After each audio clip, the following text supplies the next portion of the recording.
Hello மக்களே, welcome to கதைகளின் அரங்கம். நான் உங்க கார்த்திகா.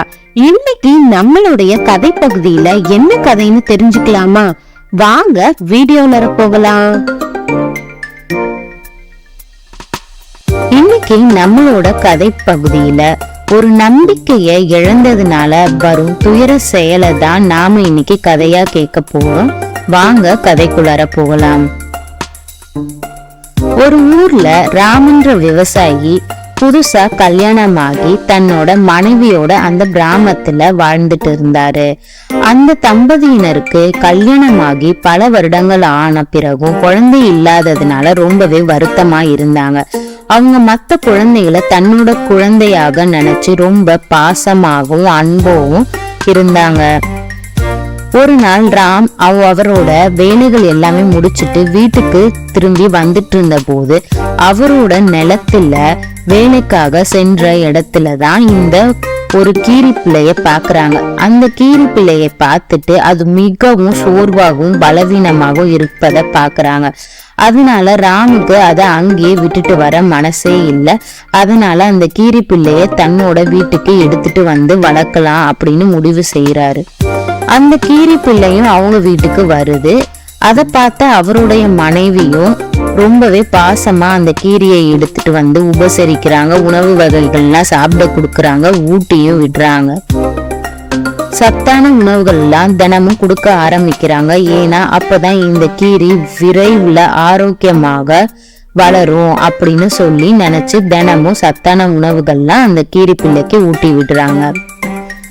இந்த செயல்லாம் செஞ்சுட்டு இருக்கிறப்பயே நாள் அடைவுல அந்த தம்பதியினருக்கு குழந்தை பாக்கியம் கிடைக்கிது. இதனால 2 பேருமே ரொம்பவே சந்தோஷம் அடைகிறாங்க. அப்போ ஊர்ல உள்ளவங்க எல்லாருமே என்ன சொல்றாங்கன்னா, இந்த கீரி பிள்ளையை நீங்க வளர்த்ததுனால உங்களுக்கு இந்த அதிர்ஷ்டம் வந்திருக்கு. நீங்க சீக்கிரமாவே தாய் தந்தையினராகவும் ஆயிட்டீங்க. ஆகவே நீங்க இந்த கீரிய உங்களுடைய மகனாவே பாவிச்சு நீங்க வளர்க்கணும் அப்படின்னு ஊர் மக்களும் சொல்றாங்க.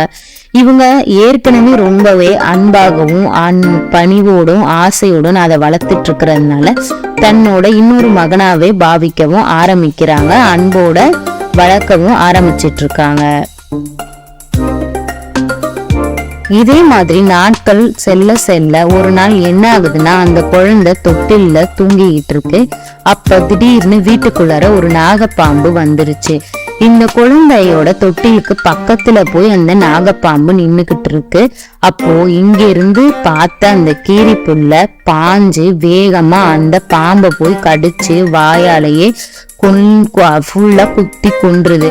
அப்ப அந்த பாம்பை கடிச்சதுனால கீரி புள்ள வாய் ஃபுல்லாவே சொட்ட சொட்ட ரத்தம் இருந்தது.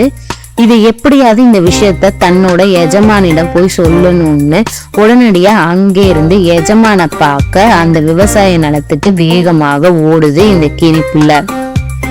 அங்க வயல் வேலையில இருந்த ராம் இந்த கீரி புள்ள வாய் நிறைய ரத்தத்தோட வேக வேகமா தன் கிட்ட ஓடி வருவத பாக்குறாரு. அவர் பாக்குறத பார்த்த உடனே தன்னோட பிள்ளையதான் இந்த கீரி பிள்ளை கடிச்சு வச்சுட்டு வேகமா ஓடி வருது அப்படின்னு சொல்லி நம்பிக்கையை இழந்து தவறா ஒரு முடிவுக்கு வராரு. அதனால கீரி பிள்ளைய தூக்கிக்கிட்டு அங்கிருந்து அவரோட நிலத்துல இருந்து புறப்படுறாரு. கீரி கிட்ட எதுவுமே கேட்கல. அந்த வாயில இருந்த ரத்தத்தை மட்டும் பாக்குறாரு. அந்த பதட்டத்திலேயே தன்னோட குழந்தையதான் இது கடிச்சு இருக்கணும்னு தப்பா நம்பிக்கை இல்லாத தனத்தோட உணர்ந்து அங்கிருந்து வேக வேகமா வராரு தன்னுடைய வீட்டுக்கு. வர வழி எல்லாமே அவரோட யோசனை எப்படி தெரியுமா இருந்துச்சு? என்ன இருந்தாலும் இந்த கீரி பிள்ளை ஒரு மிருகம் தானே, இது கண்டிப்பா நம்ம குழந்தையதான் கடிச்சு வச்சிருக்கு அப்படின்னு சொல்லி வேகமா போகுது. வேகமா போய் அங்கிருந்த தன்னோட மனைவி கிட்ட அவரு நடந்ததை பார்த்ததையும் சொல்றாரு. அதை பார்த்த மனைவியும் ரொம்பவே அதிர்ந்து போறாங்க. ஆனா அவருடைய குழந்தை பக்கத்துல எதுவும் இருக்கான்னு கூட கொஞ்சம் கூட யோசிக்கவே இல்லை. நேரா போய் வீட்டுக்கு போன உடனே இந்த கீரி தான் தன்னோட குழந்தைய கொல்றதுக்கு முயற்சி செஞ்சிருக்குன்னு நினைச்சுக்கிட்டு அங்க பக்கத்துல இருந்த ஒரு அருவாளை எடுத்து கீரிய வேகமா அடிச்சு கொன்னுடுறாரு. அவர் அடிச்சு கொன்னதுக்கு அப்புறம் தான் அவரு தொட்டிலுக்கு அருகில பாக்குறாரு, ஒரு பாம்பு இறந்து கிடக்குது. அது சுத்தி ஒரே ரத்தமா இருக்குது. அப்பதான் அவரு உணர்றாரு, இத சொல்லறதுக்காக தான் அவ்வளவு தூரம் இந்த கீரிப்புள்ள ஓடி வந்திருக்கு. இந்த கீரிப்பிள்ளை தான் நம்மளுடைய குழந்தைய காப்பாத்திருக்கு. அது தெரியாம நான் நம்பிக்கையே இல்லாம நான் வளர்த்த பிள்ளையவே நான் இப்படி அடிச்சு கொன்னுட்டனே அப்படின்னு அவரு ரொம்பவே மன வருத்தத்துல தேம்பி தேம்பி அழுக ஆரம்பிச்சிட்டாரு.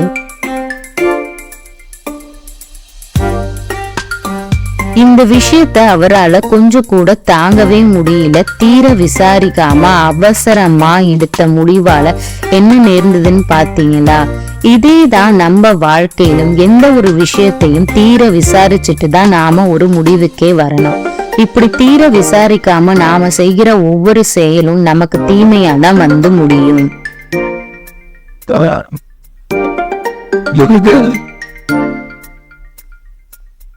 இப்போ நாம கேட்ட இந்த கதை நம்ம வாழ்க்கையில ஏதாவது ஒரு சந்தர்ப்பத்துல நமக்கு நிச்சயமா பயனுள்ளதா அமையும்னு நம்புறேன். மேலும் நான் வேற ஒரு குட்டி கதையோட கதைகளின் அரங்கம் பகுதியில உங்க எல்லாரையும் வந்து சந்திக்கிறேன்.